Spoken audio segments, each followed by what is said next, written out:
நம்ம நெக்ஸ்ட்டு பார்க்க போகிற டேப்லெட் என்னென்னா சுகர் டேப்லெட் மொத்தம் ஒரு 2 விதமாக கிடைக்கும். கிளிமிப்ரைட் அப்படின்றது ஒரு டேப்லெட், மெட்டாஃபார்மிங் அப்படின்றது ஒரு டேப்லெட். இந்த கிளிமிப்ரைட் டேப்லெட் என்ன யூஸ் அப்படின்னு கேட்டிங்கன்னா, அதுக்கு வந்து உங்கள் பிளட்டில் இருக்க சுகர் லெவலை கம்மி பண்ணுறது தான் இந்த கிளிமிப்ரைடோடைய யூஸ். இந்த மெட்டாஃபார்மிங் அப்படின்ற டேப்லெட்டோட யூஸ் என்னென்னா, இன்டெஸ்டைன், லிவர், கிட்னி, அதாவது நம்ம பாடி உள்ளே இருக்கிற எல்லாத்துக்குமே இந்த சுகர் லெவலை கம்மி பண்ணுறதுக்கு தான் இந்த மெட்டாஃபார்மிங்ன்ற டேப்லெட் யூஸ் பண்ணுறோம்.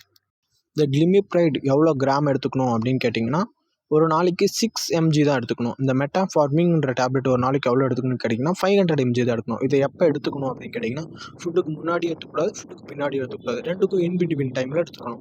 இப்போ நீங்கள் மார்னிங் 7 o'clock இந்த டேப்லெட்டை போகிறீங்கன்னா, திரும்ப டுமாரோ மார்னிங் 7 o'clock இந்த டேப்லெட் நீங்கள் எடுத்துக்கணும். அப்படி இல்லைனா நீங்கள் அப்படி எடுத்துக்க மறந்துட்டீங்க அப்படின்னா, நீங்கள் போய் டாக்டரை உடனே கன்சல்ட் பண்ணால் மட்டும்தான் உங்களுக்கு டக்குன்னு க்யூர் ஆகும். அப்படி இல்லைனா லேட் ஆகும். இதனோட டிஸ்அட்வான்டேஜ் ஃபஸ்ட்டு ஷூட்டிங் எஜெட், அதாவது நாக்கில் அந்த ஸ்வீட்டிங் தன்மையே இருக்காது. செகண்ட் என்னன்னு கேட்டிங்கன்னா, ஸ்டொமக் பெயின் வரும், தலை சுற்றல் வரும் அடிக்கடி. இந்த கிளிமிப்ரைட் டேப்லெட் சாப்பிட்டிங்கன்னா வெயிட்டு கெயின் ஆகும். அதே தான் மெட்டாஃபார்மிங்க்கும் அதுவே சேம் டிஸ்அட்வான்டேஜ் தான். ஆனால் இதில் ஒரு சின்ன மாற்றம், அதில் வெயிட் கெயின் ஆகும், இதில் லாஸ் ஆகும். இந்த மெட்டாஃபார்மிங்ன்ற டேப்லெட்டில் வெயிட் லாஸ் ஆகும்.